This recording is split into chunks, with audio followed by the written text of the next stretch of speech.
Moving on, a quiet but consequential power shift has unfolded within the former ruling party Jubilee.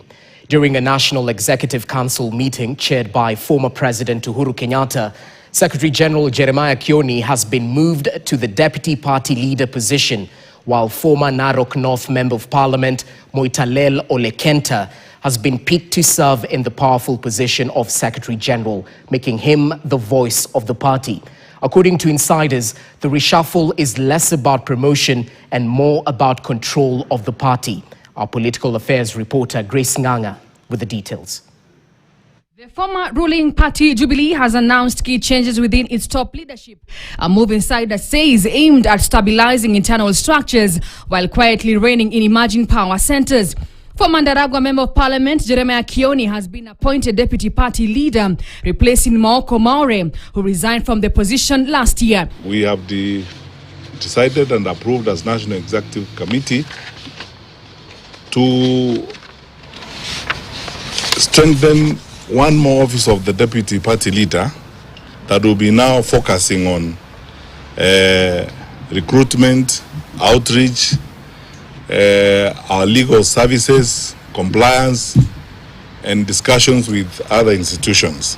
The appointment means Jubilee now has 4 deputy party leaders: Fred Matiang'i, Jeremiah Kioni, Beatrice Gambo, and David Manje.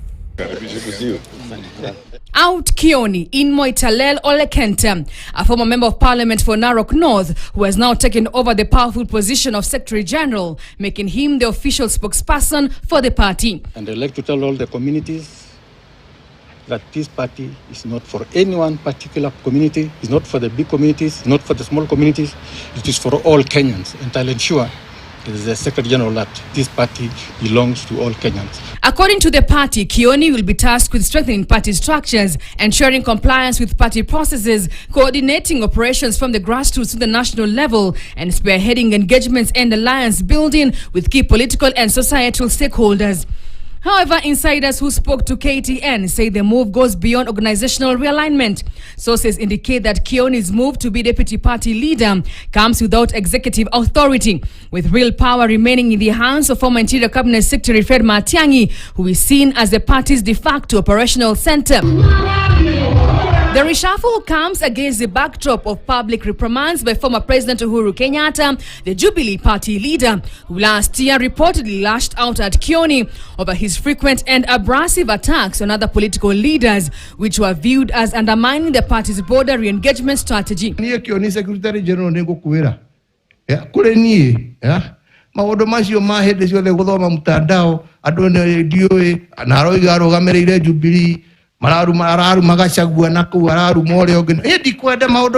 insiders further say that the elevation of Olekenta to the new position was personally recommended by Matiang'i in a move seen as an attempt to consolidate his power within the party. Additional appointments include Dan Mwangi as Executive Director, taking charge of the party's administration and operations, Saitoti Torome as Chair of the Jubilee Foundation, Yasin Nur as National Organization Secretary, and Zak Kinuthia as Deputy Secretary General. The changes signal a deliberate effort by Jubilee to professionalize its operations, tighten message discipline, and position itself for future political alliances while quietly managing internal rivalries. Ultimately, the changes lay bare Jubilee's internal balancing act, rewarding loyalty, containing dissent, and centralizing power as the party attempts a political comeback.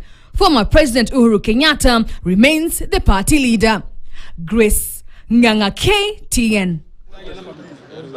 Now, the High Court has ruled that the dissolution of the Amani National